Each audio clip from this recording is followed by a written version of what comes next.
사랑하는 은혜와 진리 장로교회 교우 여러분, 어젯밤도 평안하셨습니까? 오늘도 우리 안에 있는 천국 복음을 통해 다른 사람들에게 선한 영향력을 끼치며 살아가는 저와 여러분이 되시기를 주님의 이름으로 축원합니다. 오늘 새벽에 만나 본문은 마태복음 13장 44절에서 58절입니다. 마태복음 13장 44절에서 58절을 제가 읽어드리겠습니다. 천국은 마치 밭에 감추인 보화와 같으니 사람이 이를 발견한 후 숨겨두고 기뻐하며 돌아가서 자기의 소유를 다 팔아 그 밭을 사느니라. 또 천국은 마치 좋은 진주를 구하는 장사와 같으니 극히 값진 진주 하나를 발견하매 가서 자기의 소유를 다 팔아 그 진주를 사느니라. 또 천국은 마치 바다에 치고 각종 물고기를 모는 그물과 같으니 그물에 가득함에 물가로 끌어내고 앉아서 좋은 것은 그릇에 담고 못된 것은 내버리느니라. 세상 끝에도 이러하리라. 천사들이 와서 의인 중에서 악인을 갈라내어 풀무불에 던져 넣으리니 거기서 울며 이를 갈리라. 이 모든 것을 깨달았느냐 하시니 대답하되 그러하오이다. 예수께서 이르시되 그러므로 천국의 제자된 서기관마다 마치 새 것과 옛 것을 그 곳간에서 내오는 집주인과 같으니라. 예수께서 이 모든 비유를 마치신 후에 그곳을 떠나서 고향으로 돌아가사 그들의 회당에서 가르치시니 그들이 놀라 이르되 이 사람의 이 지혜와 이런 능력이 어디서 났느냐? 이는 그 목수의 아들이 아니냐? 그 어머니는 마리아, 그 형제들은 야고보, 요셉, 시몬, 유다라 하지 않느냐?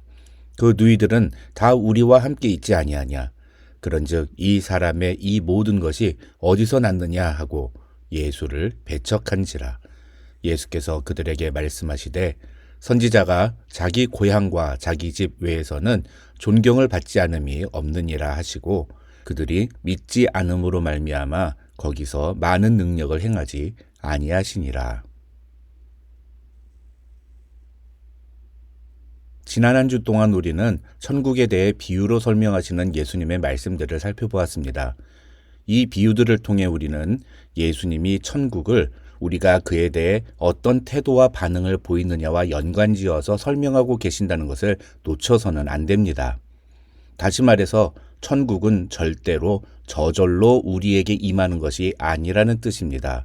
이 마태복음 13장에서 예수님은 천국이 우리에게 임하려면 우리가 그에 합당한 반응을 보여야 한다는 말씀을 하고 계십니다. 이것은 결코 우리가 어떤 행동을 해야지만 천국에 갈 수 있다는 뜻이 아닙니다. 오히려 이것은 우리의 마음 자세와 더 관련이 있습니다. 오늘 우리가 살펴볼 비유들도 모두 다 그것과 연관이 있는 내용들입니다.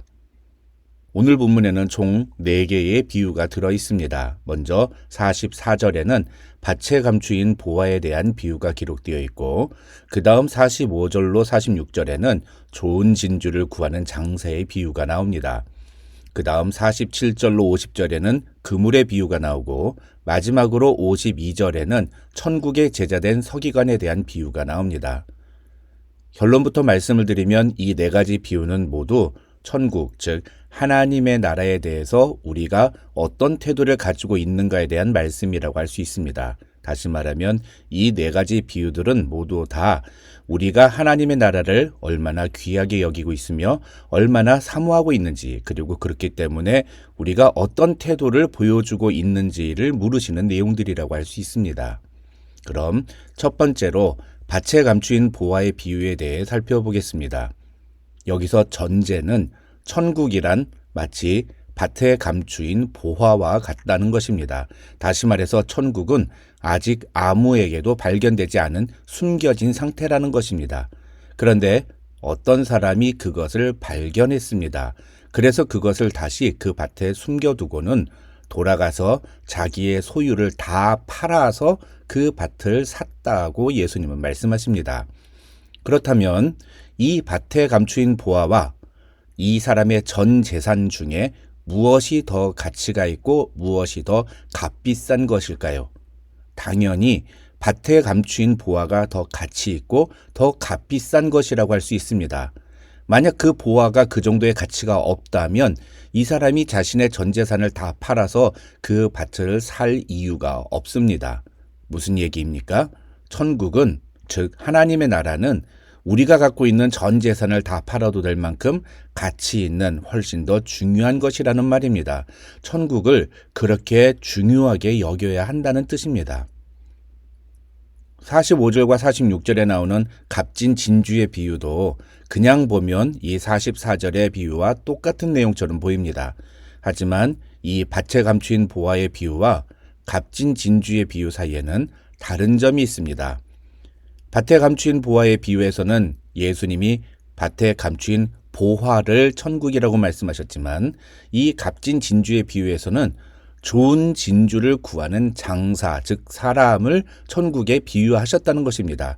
다시 말해서 44절의 비유에서는 보화가 천국이지만 45절과 46절에서는 사람이 천국이라고 말씀하셨다는 것입니다. 그런데 그 사람이 어떤 사람입니까? 값진 진주를 구하는 사람입니다. 여기서 값진 진주라는 단어와 44절의 감추인 보화를 같은 것으로 생각하니까 많은 사람들이 이 45절, 46절의 비유를 44절의 비유와 똑같은 비유라고 생각합니다. 그러나 결론만 간단하게 말씀드리면 이 45절과 46절의 비유는 천국은 구해야 하는 것이라는 메시지를 제시하는 말씀입니다. 다른 말로 설명하면 천국은 내가 아무것도 하지 않아도 알아서 저절로 나에게 다가오는 것이 아니란 뜻입니다. 앞서 말씀드린 것처럼 구원은 절대로 우리의 행위로 얻는 것이 아닙니다. 그러나 그럼에도 불구하고 천국 즉 하나님의 나라는 우리에게 절대로 저절로 임하지 않습니다. 예수님은 우리가 하나님의 나라에 들어가려면 값을 치루어야 한다고 말씀하십니다. 그것이 밭에 감추인 보화의 비유가 우리에게 제시하는 메시지입니다. 그리고 45절과 46절에서 예수님은 우리에게 그 하나님의 나라를 구하라고 말씀하십니다. 그리고 그 하나님의 나라를 발견했을 때 내가 가진 모든 것을 다 팔아서 그 하나님의 나라를 소유하라고 말씀하십니다. 우리는 하나님의 나라를 찾고 구하는 자세를 가져야 합니다. 그것이 하나님 나라의 백성들이 가져야 할 바른 태도라는 것입니다. 셋째로 47절로 50절에 나오는 그물의 비유는 24절로 30절에서 말씀하신 곡식과 가라지의 비유와 같은 메시지라고 할 수 있습니다. 이 두 비유가 우리에게 주는 메시지는 결국 세상 끝날에 주님은 의인과 악인을 갈라내어 악인을 풀무불에 던져 넣으실 것이라는 사실입니다. 그래서 우리는 이 비유에서 48절에 나오는 좋은 것과 못된 것, 그리고 49절에 나오는 의인과 악인이라는 단어의 의미를 정확하게 알아야 합니다. 결론만 간단하게 말씀을 드리면 여기서 좋은 것과 못된 것의 의미는 가치가 있는 것과 가치가 없는 것이란 뜻이라고 할 수 있습니다. 다시 말해서 사용 용도에 적합한가 적합하지 않은가에 따라 구분이 되는 것입니다. 그렇다면 이 말은 하나님이 우리를 어떤 도구로 판단하신다는 뜻일까요? 그렇지 않습니다. 학자들은 이 단어의 의미를 하나님의 기대에 부응하느냐 부응하지 못하느냐로 이해해야 한다고 설명합니다. 그렇다면 하나님은 우리에게 어떤 기대를 하실까요?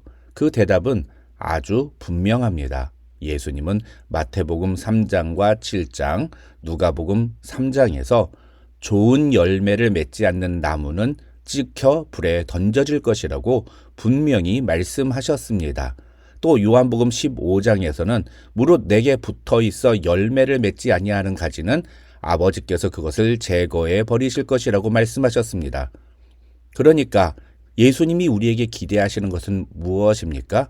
그것은 천국 복음에 합당한 열매 맺는 삶을 살아야 한다는 것입니다. 그래서 이 비유는 한 번 구원받으면 내가 무슨 짓을 해도 나는 반드시 구원을 받을 것이라고 생각하는 것은 올바르지 않다는 것을 우리에게 보여줍니다. 오히려 내가 구원받은 사람이라면 그의 합당한 삶의 모습이 나타나게 되어 있고 그것을 통해 우리는 주님이 기뻐하시는 아름다운 열매를 맺는 사람이 될 것입니다. 그것이 의인과 악인의 차이라고 할 수 있습니다. 내가 구원받았다고 자만하면 안 됩니다. 오히려 내가 구원받았다는 확신을 가진 사람은 그 구원에 감사하고 그래서 그에 합당한 삶을 살기 위해 노력해야 합니다. 그런 자세와 반응이 보이지 않는 자가 구원을 받았다고 확신하는 것은 자기 자신만의 착각일 가능성이 높다는 것이 바로 예수님이 말씀하신 천국 비유들의 핵심인 것입니다. 그런데 이 마태복음 13장에서 많은 사람들이 놓치고 지나가는 비유가 하나 있습니다. 그것이 바로 52절에 나오는 8번째 비유인 천국의 복음을 받아들인 자의 비유입니다. 예수님은 그러므로 천국의 제자된 서기관마다 마치 새 것과 옛 것을 그 곳간에서 내오는 집주인과 같으니라고 말씀하셨습니다. 이 비유는 천국 그 자체가 아니라 천국의 제자된 서기관들이 가져야 할 모습이 무엇이냐를 설명하는 데 초점이 맞춰져 있습니다.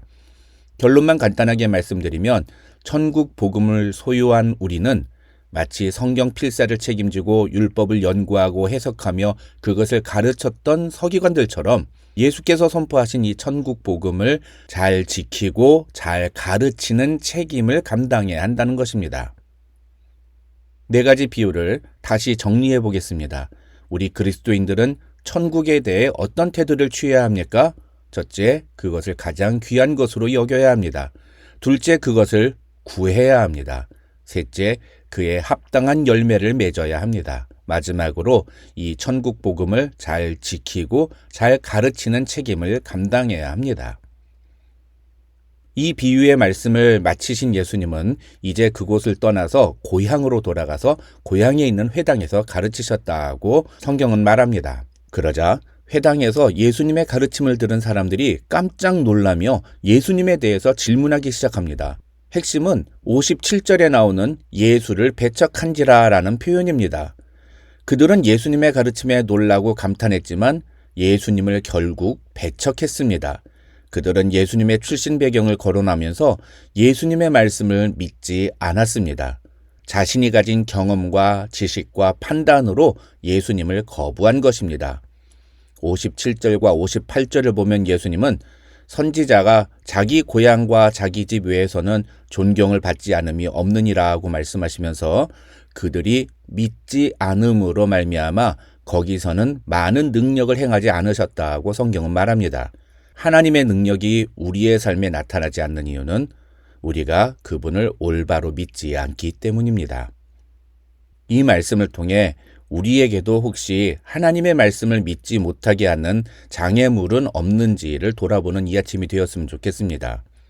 예수님의 고향 사람들에게 있어서 그것은 예수님에 대해 자신들이 잘 알고 있다고 생각했던 선입견이었습니다. 어떻게 보면 누구보다도 예수님과 가까운 사람들이었지만 오히려 그렇기 때문에 그들은 예수님의 말씀을 믿음으로 받아들이지 못했습니다. 과연 오늘 우리에게는 무엇이 우리의 믿음을 방해하고 있습니까? 오늘 말씀을 통해 우리가 천국 복음을 소유한 제자임을 다시 한번 기억하고 그 모습에 걸맞는 자세로 주님 앞에 바로 서기로 결단하는 사랑하는 우리 은혜와 진리 장로교회 교우들이 되시기를 주님의 이름으로 축원합니다.